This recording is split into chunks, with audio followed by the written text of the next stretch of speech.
तर या ठिकाणी आज मी करायला घेतली होती पावभाजी. त्यासाठी सर्वात आधी मी कुकरमध्ये फुलगोबी, आलू, गाजर आणि हिरवे वाटाणे 1 ग्लास पाण्यामध्ये कुकरमध्ये मस्तपैकी लावून घेतले होते आणि आपल्याला त्याला 2 शिट्ट्या होऊ द्यायच्या आहे. 2 शिट्ट्यामध्ये ते मस्तपैकी मॅश होऊन जातं.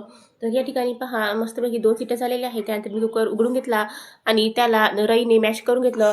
तुमच्याकडे जर मॅशर असेल तर तुम्ही मॅशरनं सुद्धा मॅश करू शकता. तर हे पहा खूप छान असं मॅश झालेलं आहे. त्यानंतर तेलामध्ये जिरं, बारीक चिरलेला कांदा घालून घेतलेला आहे.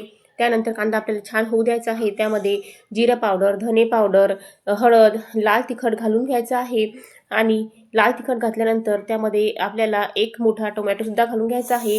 टोमॅटोने त्या भाजीला खूपच छान चव येते. तर हे मस्तपैकी टोमॅटोसुद्धा आपल्याला एकदम मॅश होऊ द्यायचा आहे. त्यामध्ये थोडं मीठ घालून घ्यायचं आहे. त्यानंतर मॅश केलेली यामध्ये पावभाजी मी घातलेली आहे आणि एवढा सुंदर छान कलर आला होता, विचारता काय.